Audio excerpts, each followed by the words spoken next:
এই সবজিটা দেখে যারা নাক ছিটকায় তাদেরও যদি এইভাবে রান্না করে দেন তারাও কিন্তু বিনা বাক্য বাই খেয়ে নেবে। নমস্কার, কুইজিনিয়া চ্যানেলের পক্ষ থেকে সকলকে জানাই সাদর আমন্ত্রণ।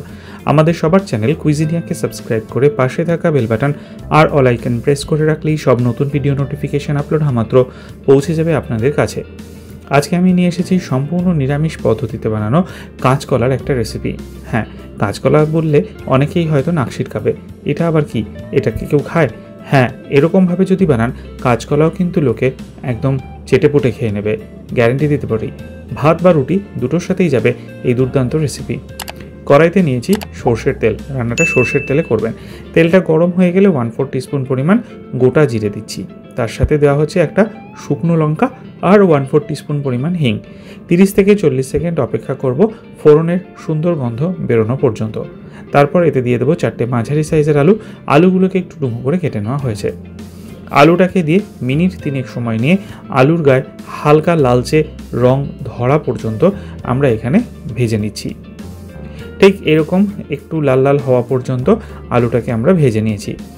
আলু মিনিট 3 ভাজা হয়ে যাওয়ার পর দিয়ে দিচ্ছি 4টে মাঝারি সাইজের কাঁচকলা, খোসা ছাড়িয়ে ডুমো ডুমো করে কেটে।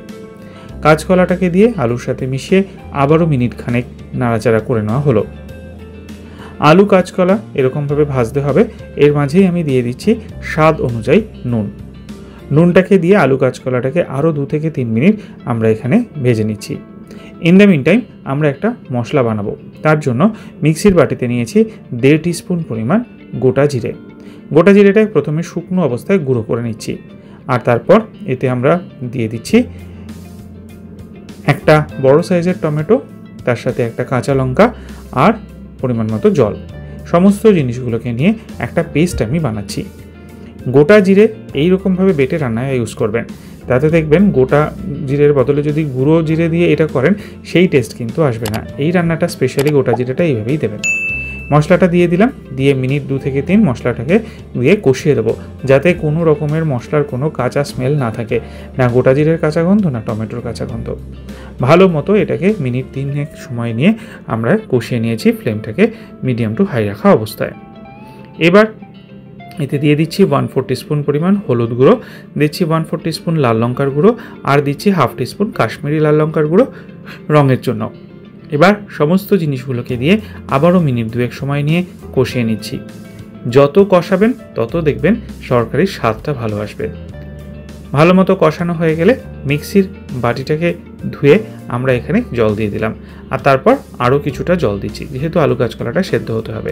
এখানে মোটামুটি আমি 400 মিলিলিটার বা 2 কাপের মতো জল কিন্তু অ্যাড করেছি। জলটা দিয়ে ভালো করে নেড়েচেড়ে মিক্স করে দিয়ে দিন 1/2 টিস্পুন পরিমাণ চিনি। চিনিটা অতি অবশ্যই দেবেন। চিনিটা দিয়ে আরও একবার মিক্স করে দিয়ে দিচ্ছি বাড়িতে বানানো 1/4 টিস্পুন গরম মশলার পাউডার। এটার রেসিপি ডেসক্রিপশন বক্সে দেওয়া থাকবে, চেক করে নেবেন। ভালো মতো মিশিয়ে নিলাম, আর তারপর এটাকে আমরা একটা ঢাকনা চাপা দিয়ে 10 থেকে 12 মিনিট মিডিয়াম টু হাই ফ্লেমে কুক করব।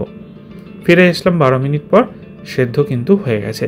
এবার জাস্ট একটুখানি এটাকে টানিয়ে নেবো। এটা কিন্তু ঝোল ঝোল রাখবেন না। নামাবার আগে দিয়ে দিন এখানে 1 টিস্পুন পরিমাণ ঘি। ঘিটা দিয়ে গ্যাসের ফ্লেমটা অফ করে নিয়ে মিশিয়ে নিলেই তৈরি হয়ে গেল এই দুর্দান্ত স্বাদের সম্পূর্ণ নিরামিষ রেসিপিটি, যেটা ভাত অথবা লুচি পরোটা বা রুটি সবের সাথেই জাস্ট ফাটাফাটি লাগে। বাড়িতে অতি অবশ্যই একদিন বানিয়ে খেয়ে কমেন্টে জানান কেমন লাগলো। যদি ভালো লেগে থাকে বরাবরের মতো একটা লাইক এবং প্রচুর শেয়ার করতে ভুলবেন না যেন। যারা এখনও চ্যানেল কুইজিনিয়াকে সাবস্ক্রাইব করেননি, অনুরোধ করবো চ্যানেলটাকে সাবস্ক্রাইব করে এই পরিবারের সদস্য হয়ে যাওয়ার জন্য। লাইফ ইজ প্রেশাস, গল্পে শেখালেকাল চ্যানেল দুটিকে সাবস্ক্রাইব করতে আজকে ভিডিও ডেসক্রিপশন বক্সের লিঙ্কটা প্লিজ চেক করে নেবেন। সবাই ভালো থাকবেন, সুস্থ থাকবেন। দেখা হবে পরের রেসিপি নিয়ে। আসলে পর্যন্তই, নমস্কার।